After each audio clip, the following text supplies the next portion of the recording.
Can I get TikTok to pay for my London weekend trip? Welcome to this new series where I'm going to be posting for 10 consecutive days, covering what I got up to in my recent London weekend trip, and then seeing if the TikTok Creator Rewards program can fund it. So after parking up in a location I'm going to gatekeep, the first stop of the weekend is Shepherd's Bush Market. This market is a proper London market. You can get fresh fish, you can get meat, you can get clothes, you can get juices, you can get foods from Egypt, Sudan and Algeria. This was breakfast, and then we headed over to a local cafe. The interior was sublime, and I tried Arabic coffee with kunafa. Look, this is when you know you're in the right kind of cafe.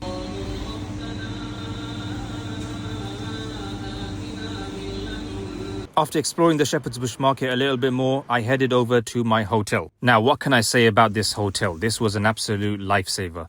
This was in central London, stone's throw away from Chinatown, Soho and all of that, and it only cost me £87 for the weekend. But just make sure you get a bigger padlock. Lunchtime and we're heading over to Chinatown. And by the way, I had already spent £29 in the Shepherd's Bush Market. These oil-spilled hand-pulled noodles with beef ribs was sensational. And guys, don't tell me I don't put you onto drinks. This is a drink. Chinatown is of course stacked with desserts. I've got a couple of series I did a few years ago. I'm going to do another one this year as well. I picked up a couple of desserts. This one is a classic Taiwanese dessert, and this is the famous Thai sticky mango rice. I'm in this part of London, so I thought I'd check out Fortnum and Mason. It's essentially a glorified supermarket, if you like. They've got afternoon tea as well. I haven't tried it, so I just looked around. I didn't really get anything. I did do another video on what you can get if you spend £20 here. I did notice the day after, outside, just before they opened, there was a huge queue. Now, where I did spend my money is Algerian coffee stores. I love coffee, and so I picked up a couple of coffees I wanted to try, and that cost me £14.50. This made me chuckle a bit. Where's the chemist?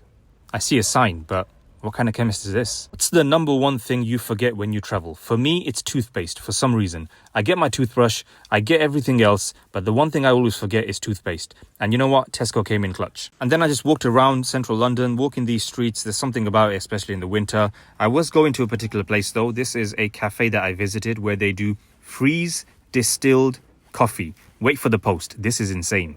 Dinner time, and we're back in Chinatown, and this is what we're having for dinner. Chinese skewers, by the way, the best in the world, and also this noodle dish that you can see here. Still in Chinatown, I wanted to pick up something for the room, so I went into this bakery called Mrs. Bakery. It was absolutely packed. It smelled amazing, and they had some really interesting bakes. I love getting drinks for the hotel room, so you know what? I visited this hidden cafe and bought a couple of drinks for the room. Then I headed back to the room, and here's my room. And you know what? This is a challenge to see if TikTok can fund my trip, but also it's a challenge to see if I don't get robbed. All the rooms around me had padlocks except for mine.